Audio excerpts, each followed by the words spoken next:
మంత్రబలం కార్యక్రమానికి స్వాగతం. శ్రీ శోభకృత్ నామ సంవత్సరం, ఉత్తరాయణం, శిశిర ఋతువు, మాఘమాసం, కృష్ణపక్షం, త్రయోదశి తిథి, శుక్రవారం.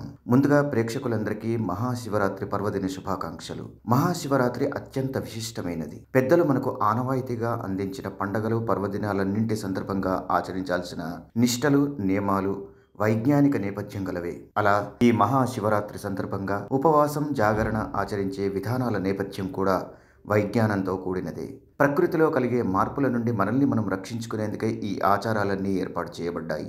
ప్రస్తుతం మనం చలికాలం నుండి వేసవిలోకి అడుగుపెట్టబోతున్నాం. కాబట్టి ప్రకృతిలోని మార్పులకు తట్టుకునే రీతిలో ఈ ఉపవాస, జాగరణ ఉపకరిస్తాయి. మనం ఈ రోజంతా శివనామస్మరణ చేసి రేపు ఉదయం పార్వతీ పరమేశ్వరులను దర్శించుకుంటే అంత్యకాలంలో కైలాస ప్రాప్తి కలుగుతుంది. పూర్వం బ్రహ్మ, విష్ణువులు ఆది అంతం గురించి తెలుసుకోవాలనుకున్నారు. అప్పుడు పరమశివుడు ఆది అంతం తనలోనే ఉన్నాయని తెలపగా విష్ణువు పాతాళానికేసి, బ్రహ్మ ఊర్ధ్వలోకానికేసి చూశారు. అగ్ని రూపంలో వెలిగిపోతున్న లింగాకారం దర్శనమిచ్చింది. అదే జ్యోతిర్లింగం. లింగోద్భవం జరిగింది ఈ మహాశివరాత్రి పర్వదినం నాడే. ఆది దంపతులు పరిణయమాడింది ఈనాడే. జటాజూటంలో బందీ కాబడిన గంగామాతను భూలోకానికి పంపినది ఈ రోజే. పగలు 4 యామాలు, రాత్రి 4 యామాలు, ఈ 8 యామాల్లోనూ రుద్రాభిషేకాల్ని ఆచరించేవారున్నారు. ఇక ఈరోజు రాత్రి 11 గంటలకు డాక్టర్ దేవిశ్రీ గురూజీ చేతుల మీదుగా జరిగే రుద్రాభిషేకం జీ తెలుగులో ప్రత్యక్ష ప్రసారం కానున్నది. తిలకించి తరించండి. యవ్వనంలో ఉన్నవారు, వృద్ధులు ఓం నమ శివాయ అని జపించడం మంచి. వివాహితులు అర్ధనారీశ్వరి నామాన్ని జపించాలి. శివలింగాన్ని పవిత్ర గంగా జలంతో అభిషేకిస్తున్నప్పుడు ఓం నమో భగవతే రుద్రాయ అని జపిస్తే చాలు. పరమేశ్వరుడు ఎంతో ఆనందిస్తాడు. పూర్వం సముద్ర మథన కాలంలో హాలాహలాన్ని స్వీకరించిన పరమేశ్వరుడు నిస్తేజంగా మారిపోవడంతో మొత్తం లోకమే స్తంభించిపోయింది. పరమేశ్వరుడు నీలకంఠుడిగా మారింది ఈరోజే.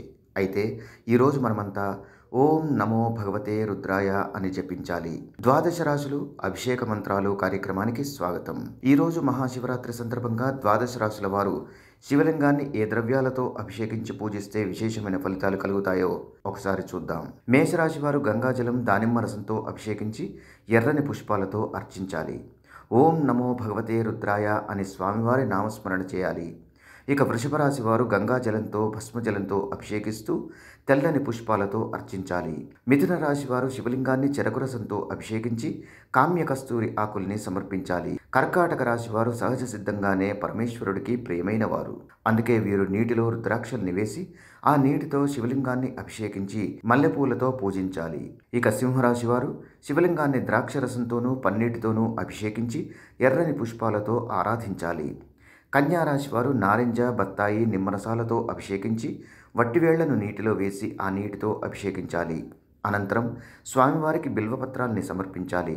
ఇక తులారాశి వారు ద్రాక్షరసం, గంగాజలంతో అభిషేకించి సుగంధభరిత పుష్పాలు, కమలా పుష్పాలతో, అలాగే పసుపు రంగు పుష్పాలతో, బిల్వదళాలతో స్వామివారిని అర్చించాలి. వృశ్చిక రాశి వారు గంధం కలిపిన జలం, గంగాజలంతో శివలింగాన్ని అభిషేకించి ఎరుపు, గులాబీ రంగు, మందార పుష్పాలతో, బిల్వదళాలతో ఆరాధించాలి. ధనురాశి వారు గంగాజలంతో రుద్రాక్షల్ని వేసిన నీటితో అభిషేకించి సంపంగి పూలతో పూజించాలి. మకర రాశి వారు చెరకు రసంతో స్వామివారిని అభిషేకించి శంఖ పుష్పాలతో ఆరాధించాలి. కుంభరాశి వారు బిల్వదళాలు వేసిన నీటితో అభిషేకించి గరిక, స్ఫటిక పూలు, తుమ్మ పూలతో స్వామివారిని పూజించాలి. ఇక మీనరాశి వారు నిమ్మరసం, సుగంధ తైలం, గంధపు జలాలతో అభిషేకించి పసుపు రంగు, సంపంగి పూలతో ఆరాధించాలి.